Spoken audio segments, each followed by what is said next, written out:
Salut tout le monde, j'espère que vous allez bien. On se retrouve oui pour finalement un moment à WWE SmackDown, puisque oui, je n'ai pas pris la décision, voilà, de vous débriefer le show complet parce qu'il reste globalement assez anecdotique. Il y a des matchs intéressants, il y a des choses à dire concrètement par rapport à telle ou telle chose qui se sont passées.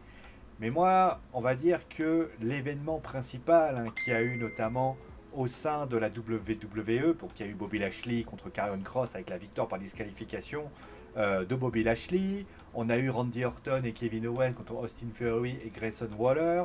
Tiffany Stratton qui a battu Michin. Angel Garza qui a battu qui a battu Dragon Lee. Donc il y a Dragon Lee qui a battu Angel Garza.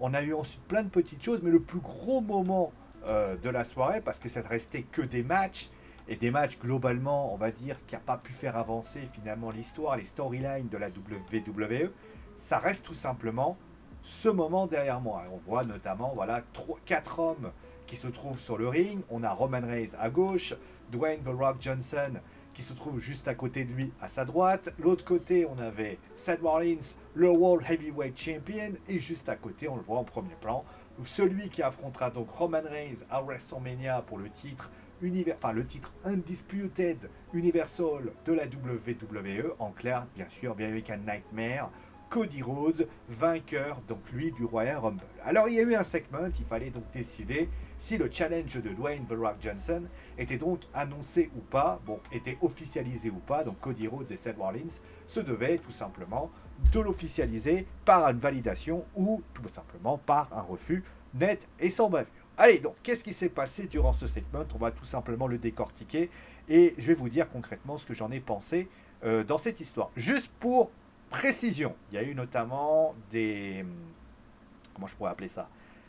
Info Catch News, c'est pas pour les dénigrer, je leur dis. Il y a notamment un moment où on prétend dans une des news, entre guillemets, il y a une news qui dit, notamment, je vais la reprendre, elle est là, le main event confirmé, le Day One à WrestleMania est confirmé, et il dit notamment qu'il voudrait supprimer le titre World Heavyweight de Seth Rollins. Ça n'a jamais été annoncé. Il y a une annonce qui a été proposée, et on va en parler durant cette émission, mais en tout cas, il n'y a pas eu d'annonce comme quoi le second titre, on va dire le titre de Raw, voilà, n'a pas été annoncé pour ainsi dire. Voilà, ça c'est la première chose à dire. Alors, ce qu'on va faire, c'est que, contrairement à ce que je fais d'habitude, c'est-à-dire que je prends le segment petit à petit, je vais dire ce que j'ai aimé, et je vais dire ce que j'ai pas aimé. Et au final, je vais faire une conclusion si le segment était pour moi un segment de génie, ou plutôt un segment pas bon, et les raisons qui m'ont poussé à ça. Voilà, on va partir comme ça. Alors bien évidemment, vous êtes libre de me dire ce que vous voulez. Si vous trouvez que ce que j'ai dit était globalement assez abstrait, je vous invite bien évidemment à m'en parler, dire voilà, on a eu des commentaires, voilà, moi je trouve que si, je trouve que ça, etc. etc. Bon, première chose que j'ai plutôt appréciée, alors je vais le dire tout de suite, on va arriver, ça va être désordonné hein, ce débriefing, je préfère quand même le préciser. Première chose à dire, ça fait du bien d'avoir enfin le Rock, conseil d'administration, TKO. Voilà, ça déjà, parfait. Parfait, ça faisait très longtemps, moi je voulais vraiment que le Rock arrête de se poser en tant que futur adversaire de Cody Rhodes ou futur adversaire de Roman Reigns à l'époque. Je voulais qu'il soit le futur membre, le conseil enfin le membre du conseil d'administration de TKO, et il l'a dit, je suis votre boss, et là j'ai dit, voilà, voilà pourquoi il fallait, parce qu'il fallait que le Rock prenne de la hauteur, et il l'a fait. Et c'est pour ça d'ailleurs ça explique pourquoi il a notamment proposé un défi à Cody Rhodes, pourquoi, alors il a proposé un challenge. Pourquoi il s'est évertué aussi à aller au-dessus de la masse? Parce qu'il est le membre du conseil d'administration. Il a le droit de décider de ce qu'il veut faire, et notamment cette décision de dire que si Cody Rhodes ne gagne pas ce match, eh bien Cody Rhodes ne pourra plus avoir un match de championnat pour le titre suprême détenu par donc son cousin Roman Reigns. À partir de là, j'avais envie de dire, bah c'est bien. C'est bien parce que ça pose encore une fois. Alors, certains vont me dire, est-ce que c'est pas un peu trop il n'aura plus jamais de chance, voilà. est-ce que c'est pas un petit peu trop rajouté pour rajouter? Pas forcément. Pas forcément parce que je trouve que dire en tant que membre du pré... Voilà, tout simplement, moi, Dwayne The Rock Johnson, tant que je serai le patron, tu n'auras pas le droit à un match contre mon cousin. Bah, moi, je trouve que c'est bien. Ça pose quelque chose. Et surtout, ça met de la hauteur. Moi, je ne suis pas seulement Dwayne The Rock Johnson, je suis aussi un homme qui a du pouvoir. Et ce pouvoir, je l'ai utilisé contre toi. Et ça, c'est cool. Et ça, c'est cool. Et notamment, oui, d'ailleurs, quand j'ai vu qu'il y avait une possibilité, il y avait notamment cette possibilité qu'il retire le titre enfin qu'il supprime ce titre à Seth Rollins, là pour moi j'aurais pas été d'accord. Mais si jamais tu fais quelque chose, ça va se passer comme ça. Ça, moi j'ai trouvé ça génial. J'ai trouvé ça génial et ça peut aller dans du vrai drama. Donc ça pour moi j'ai trouvé ça intéressant. Première chose, enfin, enfin, on a le membre du conseil d'administration de TKO qui, pour ainsi dire, est donné. Et ça, c'est cool. Et ça, c'est cool. Ensuite, moi, j'avais très peur que Seth Rollins soit un petit peu mis de côté. Je vais parler de Roman Reigns après. Mais en tout cas, je trouve que Seth Rollins, il a tout simplement, il a parlé petit, mais concrètement, c'est vrai que Cody, on va en parler après de Cody et Roman, le Rock, il y avait notamment à un moment donné Seth Rollins. J'avais l'impression que ces deux-là se confrontaient. Et ça avait peut-être besoin aussi que Seth Rollins regarde le Rock dans les yeux et lui dise à un moment donné peut-être que ce qu'il aurait voulu dire à CM Punk. Et ça, c'est vrai que moi, j'attends peut-être de voir ce que dira Seth Rollins. Par contre, dans les déceptions, je vais y revenir. Mais moi, je m'attendais à un duel entre Roman Reigns et Seth Rollins. J'espère qu'on aura une vraie confrontation en disant je t'ai appris des choses, je pensais pas que tu ferais ça. En tout cas, Seth Rollins prend de la hauteur et notamment on le voit, Seth Rollins voit notamment l'industrie en lui-même, alors que Cody Rhodes et Roman Reigns sont là pour concrètement une vision différente en disant voilà, moi c'est un titre universel pour ainsi dire. Ça, c'est une super idée, c'est une super solution et ça c'est cool. Honnêtement, ça c'était cool. Ensuite, le segment en lui-même était super bon. Honnêtement, c'était super bon, il y avait de l'intensité. Oui, c'était très long, mais j'ai pas vu le temps passer. La seule chose qu'on peut dire, c'est que les entrées ont été excessivement longues. On a eu beaucoup d'entrées, ce qui fait notamment que ça a retardé le segment. Le segment a duré une vingtaine de minutes, ce qui notamment a été très long. D'ailleurs, pour la petite anecdote, on a dû demander au Rock d'arrêter de parler parce qu'au bout d'un moment, il y avait trop de choses. Et au bout d'un moment, ça a été fort. D'ailleurs, parlons quand même des derniers mots du Rock, qui notamment n'a pas attaqué Dusty, il a attaqué Cody Rhodes en disant tout simplement que Cody, alors il a expliqué tout simplement que, voilà, il a parlé donc de la sœur de Cody, puis il a parlé bien sûr de son grand frère, qui était bien sûr Dustin Rhodes, en clair, Dustin Rhodes, en clair Goldust. Et ensuite, on a eu concrètement Cody Rhodes en disant toi tu es une erreur.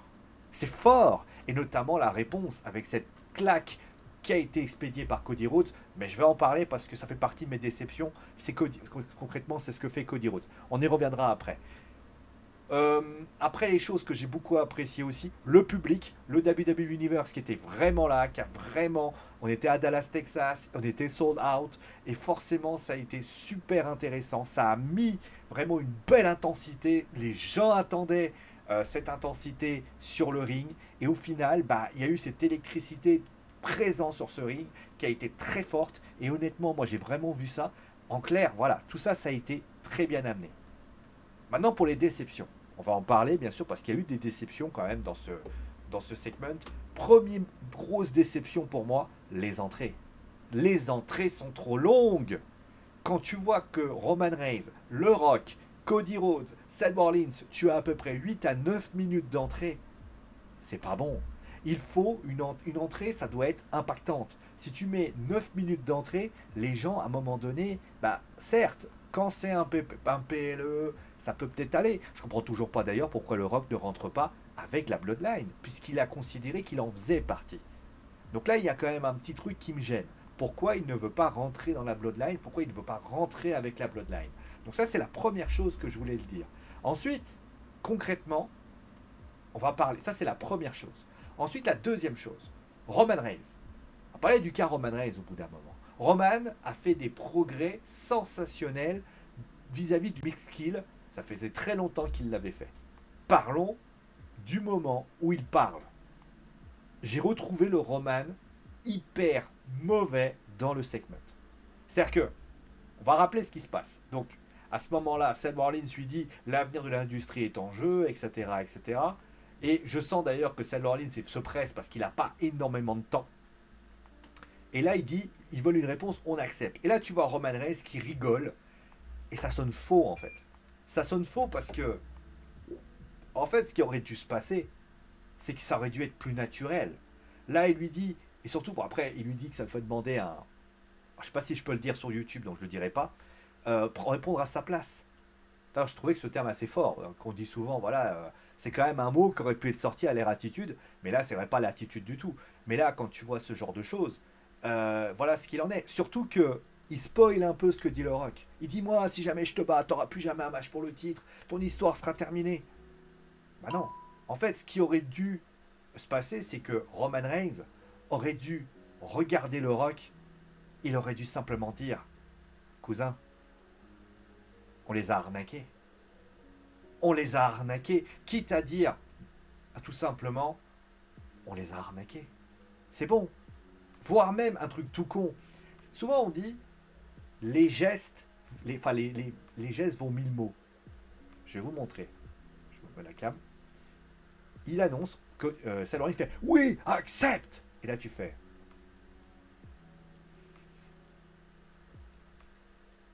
Et là il fait. Et là, tu vois le silence qui arrive. Et là, on comprend pas. Et là, Roman qui fait, cousin, je crois qu'on les a arnaqués.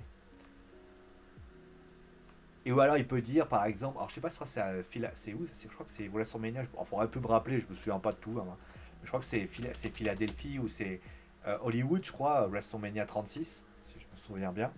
Si je tape WrestleMania 40, pardon. WrestleMania 40, c'est à Philadelphie, voilà. Tu peux dire, bah, le Philly Screwjob.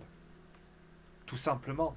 Et là, on aurait dit, mais c'est quoi le Philly Screwjob? Pourquoi il parle du Philly Screwjob?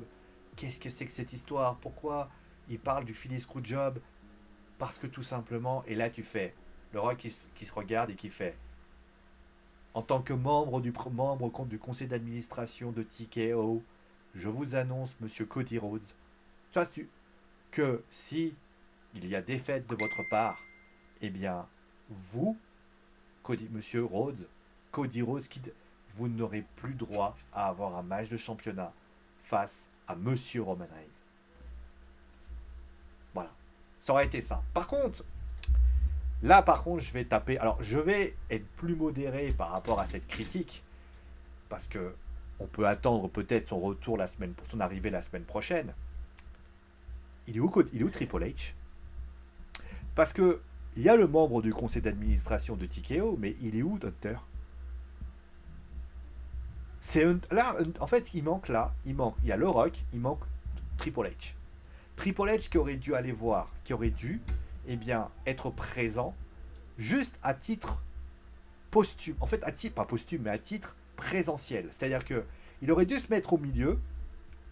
Et en fait, au moment où il dit en tant que membre, Triple H aurait... Et il aurait très bien pu, le Rock, par exemple, dire « Je suis ton boss. Je suis ton boss. » Voilà, il le pointe. Et là, Triple H, il aurait regardé comme ça, il aurait fait « Quoi ?» Et ça aurait pu être ainsi. Voir la réaction de Triple H, qui ne se laisse pas faire, on le sait, c'est quand même un garçon. Alors, le problème, c'est toujours pareil, Triple H ne peut pas lutter, on le sait, il a des problèmes... Je crois qu'il a un pacemaker, il a des problèmes cardiaques, qui fait qu'il ne peut plus lutter. Mais ça n'empêche pas, concrètement, d'avoir un côté DX en mode, tu sais quoi Cody, tu vas finir ton histoire, parce que si jamais tu n'as plus de match pour le titre, alors c'est pour ça que je suis modéré, parce que ça se trouve, la semaine prochaine, on va avoir quelque chose avec Hunter, et on va peut-être voir ça comme ça. Donc, soyons modérés, attendons quand même ce qui se passe. Je vais parler de Cody Rhodes quand même, parce que je parlais beaucoup de Roman et de la déception de son segment qui a été raté, parce que les autres c'était plutôt intéressant. Alors, c'est pas le segment de Cody qui me gêne. C'est plutôt ce qu'il dit et ce qu'il fait. Cody dit, il y a une semaine, devant Paul Heyman, que dorénavant ce n'est plus la Bloodline qui le chasse, c'est lui qui chasse la Bloodline. Ok. Sauf que vous écoutez le segment de Cody. Vous remplacez Cody Rhodes par John Cena, c'est la même chose. Souvenez-vous, il y a... C'était quand? Je crois que c'était John Cena, il avait affronté... Alors, je me rappelle. Hein. C'était il y a... C'était à WrestleMania, alors je crois que c'était 30. Peut-être 10 ans d'ailleurs. Je crois que John Cena était venu. Et il avait un petit peu dit, ouais, mais moi, si jamais tu fais pas ce que je dis, je vais aller t'intenter un procès contre toi. Et si j'ai... Et Triple H, il a regardé comme ça, tu vas rien faire du tout, mon gars. Tu vas rien faire du tout parce que comme d'habitude, tu vas juste te ficher dessus et tu vas faire ce qu'il y a à faire. Bah, c'est exactement la même chose. Tu veux chasser la Bloodline, tant bien te fasse. Tu veux montrer à la Bloodline que tu ne te laisseras pas faire, tant bien te fasse. Mais moi, si je peux me permettre, ce que j'aurais aimé de la part de Cody Rhodes, c'est un peu plus de chasse. Quitte à faire un truc de fou, c'est qu'à un moment donné, avant de venir ici, il fracasse Jimmy, Solo, peut-être pas Paul Heyman, mais Jimmy et Solo.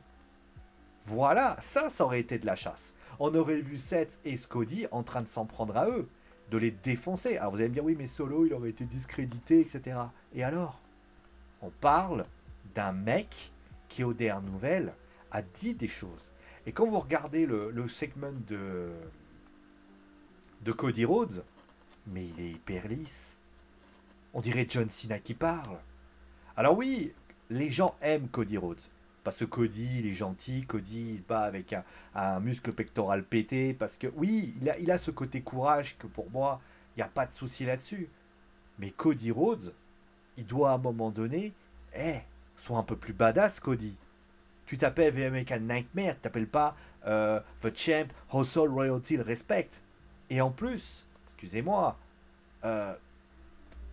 tu prends un peu la story un peu de ce que faisait Daniel Bryan. Daniel Bryan, c'était ça. Daniel Bryan, c'était... sauf que Daniel Bryan, c'était un underdog. Donc ça pouvait un peu se comprendre. Ça pouvait un peu se comprendre dans le sens où il était un petit peu le petit mouton face à des loups, si vous voyez ce que je veux dire. Là, tu vois, Cody, il est simple. Quand je vois que c'est Seth Rollins qui parle mal à Cody Rhodes, j'ai l'impression que Seth est obligé de jouer le rebelle parce que Cody ne peut pas le faire. Alors que Cody, on sait tous qu'il a ce côté un peu gentleman qui est important. Mais de vous à moi, la claque, elle arrive tellement tard. Moi, j'arrive à la place de Rock, il se prend une claque directe. Et cette claque, au final, tu vois Dwayne qui en rigole. Et tu vois Cody qui a l'air de se dire, putain, j'ai mis une claque, je suis dégoûté. Et alors? T'es dégoûté de quoi? Il t'a mal parlé, il t'a dit que t'étais une erreur. Tu parles d'histoire. Vous vous rendez compte que le moment le plus méchant de la part de Cody Rhodes dans cette rivalité, c'est quand il commence à dire, et c'est même pas une méchanceté d'ailleurs, quand il dit que, je crois que c'est son grand, le High Chief, alors je pourrais pas vous donner son nom, qui dit tout simplement qu'il devrait avoir honte de ce que vous faites. C'est le seul moment. Mais sinon, il est lisse, il est placide. C'est dommage, parce que je pense que Cody, t'as envie de lui dire, mec, t'avais envie de finir ton histoire, finis ton histoire. On est derrière toi. Tu sais, tu mets une patate à la limite, moi j'aurais préféré qu'à un moment donné, il se regarde dans le blanc des yeux, Cody, et il lui dit par exemple un truc, il l'insulte, il le traite de spa. Et au lieu de ça, rien. C'est placide, c'est monolithique.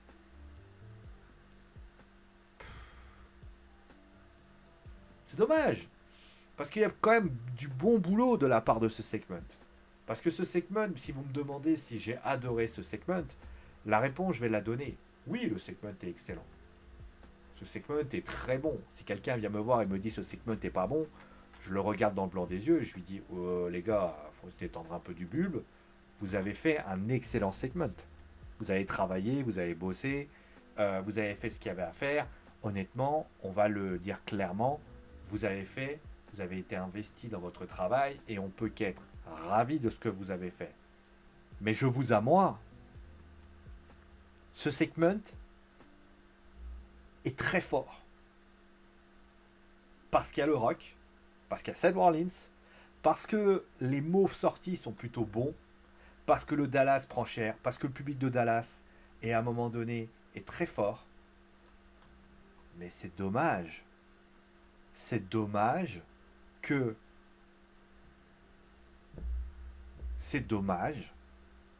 les principaux protagonistes ne soient pas plus forts.